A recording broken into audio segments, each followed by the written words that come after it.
প্রিয় সপ্তম শ্রেণীর শিক্ষার্থীবৃন্দ, আসসালামু আলাইকুম।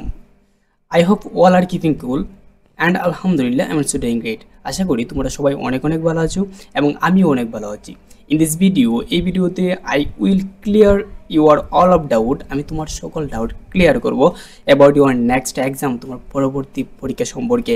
And I will give you, এবং আমি তোমাকে দিব স্পেশাল সাজেশন, একটা special suggestion as well as I will inform you. সেই সাথে আমি তোমাকে ইনফর্ম করব when and where you will get your final question as well as answer.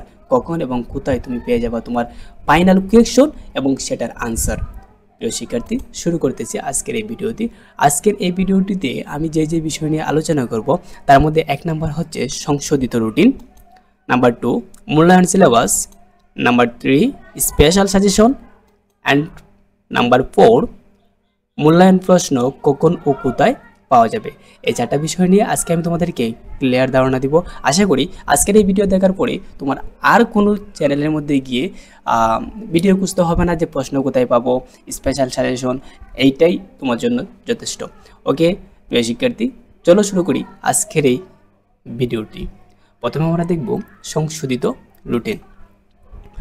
সংশোধিত রুটিন তোমরা অবশ্যই অবগত ছিলে। আগামীকাল শনিবারে তোমাদেরকে একটা পরীক্ষা সংগঠিত হওয়ার কথা ছিল, সেটা হচ্ছে ইংরেজি। তোমরা যারা সপ্তম শ্রেণীতে আছো তোমাদের ইংরেজি পরীক্ষা সংগঠিত হওয়ার কথা ছিল, কিন্তু সেটা কোনো এক কারণবশত আগামীকালকে না হয়ে সেটাকে নেওয়া হয়েছে পরবর্তী মাসের 3 তারিখ, পরবর্তী মাসের শনিবারে তোমার এই পরীক্ষা, ইংরেজি পরীক্ষাটা নেওয়া হয়েছে। ওকে, আশা করি সেটা তোমরা বুঝতে পারছো।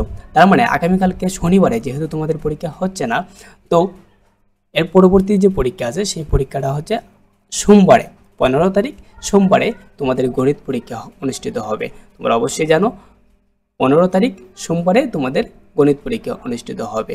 ওকে, এটা হচ্ছে তোমাদের সংশোধিত রুটিন, পরীক্ষা রুটিন। তোমরা এটা একটু স্ক্রিনশট দিয়ে রাখতে পারো, সেই রুটিনটা স্ক্রিনশট দিয়ে রাখতে পারো যাতে তোমাদের পরবর্তী সময় কাজে লাগে। ওকে, এখন আমরা দেখব তোমাদের যে গণিত যে মূল্যায়নটা অনুষ্ঠিত হবে সেই গণিত মূল্যায়নের সিলেবাসটা সম্পর্কে একটু দেখব। তোমরা দেখো এখানে যে আমি সিলেবাসটা উপস্থাপন করছি সেই সিলেবাসটা হচ্ছে তোমাদের শুধু গণিত না, তোমাদের প্রত্যেকটা সাবজেক্টের সিলেবাস। তোমরা দেখো যারা সপ্তম শ্রেণীতে আছো, তোমাদের যেহেতু সোমবারে গণিত পরীক্ষা অনুষ্ঠিত হবে, সেই গণিত পরীক্ষার সপ্তম শ্রেণীর এই দেখো গণিত পাঠ্যপুস্তক শুরু থেকে 124 পৃষ্ঠা পর্যন্ত, তার মানে একবারে 1 নাম্বার পৃষ্ঠা থেকে 124 নাম্বার পৃষ্ঠা পর্যন্ত তোমাদেরকে মূল্যায়ন নেওয়া হবে। সো এর ভিতরেই তোমাদেরকে প্রশ্ন করা হবে। এখন আমরা দেখব যে এই যে 1 পৃষ্ঠা থেকে 124 পৃষ্ঠা পর্যন্ত আছে, এই 124 পৃষ্ঠা পর্যন্ত কয়টা অধ্যায় আছে। সো চলো আমরা এটা একটু দেখে নিই। আর এটা দেখার আগে তোমরা যারা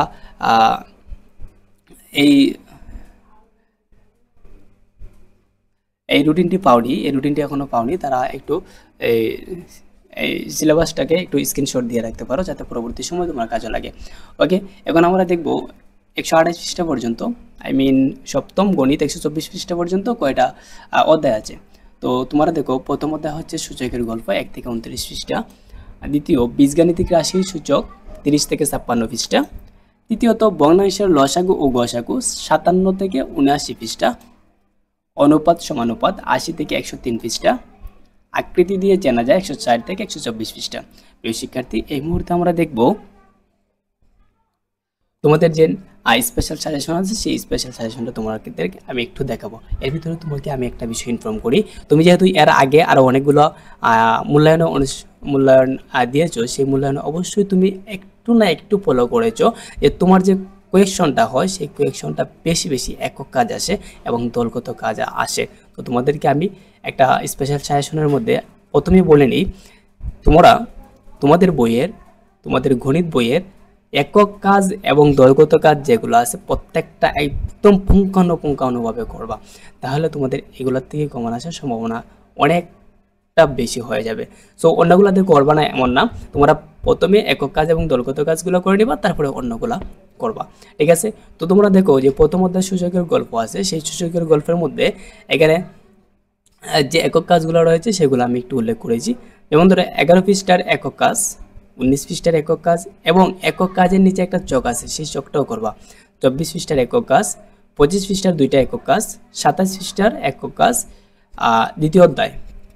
এগুলো তোমার যে প্রথম অধ্যায়ের একক কাজগুলো, এগুলো তুমি প্রথমে করবা, তারপর অন্যগুলো করবা। আর দ্বিতীয়ত হচ্ছে তোমরা যদি ভিডিও চাও যে স্যার প্রত্যেকটা একক কাজের ভিডিও দেন এবং দলগত কাজের ভিডিও দেন, তো অবশ্যই আমি এর পরবর্তীতেই একটা ভিডিও নিয়ে আসবো প্রত্যেকটা অধ্যায় ভিত্তিক তোমাদের যে একক কাজগুলো আছে সেই একক কাজগুলো আমি সলভ করে দেবো ইনশাআল্লাহ। তো দ্বিতীয় অধ্যায়ের বীজগাণিতিক রাশির সূচক, এখানে দেখো 30 পৃষ্ঠার একক কাজটা করবা, 31 পৃষ্ঠার দলগত কাজটা খুব ইম্পর্টেন্ট, সেটা করবা, 33 পৃষ্ঠার একক কাজ করবা, 35 পৃষ্ঠার একক কাজ, 36 পৃষ্ঠার একক কাজ, 39 পৃষ্ঠার একক কাজ, 42, 43, 44, 45 পৃষ্ঠার একক কাজ করবা, আর 40, 49 পৃষ্ঠার একক কাজ করবা। এখানে দেখো 42, 43, 44, 45 পৃষ্ঠার যে একক কাজগুলো আছে সেগুলো খুবই গুরুত্বপূর্ণ, এগুলো তোমরা খুবই গুরুত্ব সহকারে করবা। আশা করি এগুলো থেকে কমন আসার সম্ভাবনা অনেকটাই বেড়ে যাবে। ওকে বন্ধুরা, প্রথম অধ্যায় এবং দ্বিতীয় অধ্যায়ের আমি তোমাদেরকে একক কাজগুলো একটু তুলে দেওয়ার চেষ্টা করেছি, তোমরা এগুলো আশা করি প্র্যাকটিস করবা। আর যদি তোমরা না পারো তাহলে অবশ্যই কমেন্ট করবা, আমি এগুলো নিয়ে একটা ভিডিও নিয়ে আসবো ইনশাআল্লাহ। ওকে, এখন যে বাকি যে 3টা অধ্যায় রয়েছে সেই 3টা অধ্যায় আমি আর দেবো না, তোমরা 3টা অধ্যায় একক কাজগুলো একটু করে নিও, ঠিক আছে? সো এখন তোমাদের কথা হচ্ছে যে স্যার আমাদের যে সামাজিক মূল্যায়নের প্রশ্ন উত্তরের কথা বলছিলেন সেটা কখন ও কোথায় আমরা পাবো? তো বন্ধুরা এই মুহূর্তে আমি তোমাদেরকে বলতেছি সামাজিক মূল্যায়ন প্রশ্ন উত্তর কখন ও কোথায় পাওয়া যাবে। তোমরা যেহেতু আরও 2-3টা এক্সাম দিয়েছো, তার মানে তোমরা বুঝতে পারতেছো তোমাদের প্রশ্নটা কোন সময় আসে। তোমরা যারা মূল্যায়ন পরীক্ষা অংশগ্রহণ করেছো তোমরা অবশ্যই পরীক্ষার আগের দিন রাত্রে সেই আমাদের ইউটিউব চ্যানেল হোক কিংবা অন্য চ্যানেল হোক সেখানে প্রশ্ন পেয়েছো, তার মানে বুঝতে পারতেছো আগের দিন রাত্রে সারা প্রশ্ন দেওয়ার মতো এবিলিটি কোনো টিচারের নাই। অবশ্যই আগের দিন রাত্রে প্রশ্ন আমাদের কাছে আসে, আগের দিন রাত্রে যখন সময় প্রশ্ন আসবে আসার সাথে সাথে, আবার বলতেছি প্রশ্নটা আসার সাথে সাথে আমি আমার এই চ্যানেলে তোমাদেরকে প্রশ্নটা জাস্ট দিয়ে দেবো প্রশ্ন আসার সাথে সাথেই। তো প্রশ্ন দেওয়ার পরে আমরা কিছু সময় নিয়ে সেই প্রশ্নটা সলভ করে এর কিছুক্ষণ পরেই তোমাদেরকে ওই প্রশ্নটার উত্তর দিয়ে দেবো। প্রিয় শিক্ষার্থী, এর আগেই আমি অনেকটা অসুস্থ থাকার কারণে তোমাদেরকে এইগুলোর উত্তরটা দিতে আমার অনেকটা দেরি হয়েছিল, কিন্তু আগামী পরীক্ষার মধ্যে আশা করি আমি এখন পূর্ণাঙ্গভাবে সুস্থ আছি। সবার আগে তোমরা আমাদের এই ইউটিউব চ্যানেলে প্রত্যেকটা প্রশ্নের সলিউশন পেয়ে যাবা ইনশাআল্লাহ। প্রথমে আমরা তোমাদেরকে প্রশ্নটা দেব, তোমরা তোমার প্রশ্ন দেখে নিজের মতো প্র্যাকটিস করবা, একটু পরে আমরা তোমাদেরকে আনসার দিয়ে দেব। ওকে বন্ধুরা, ভালো থাকো, সুস্থ থাকো, দেখা হচ্ছে পরবর্তী ভিডিওতে। এর আগ পর্যন্ত সবাই ভালো থাকবা। Thanks for watching.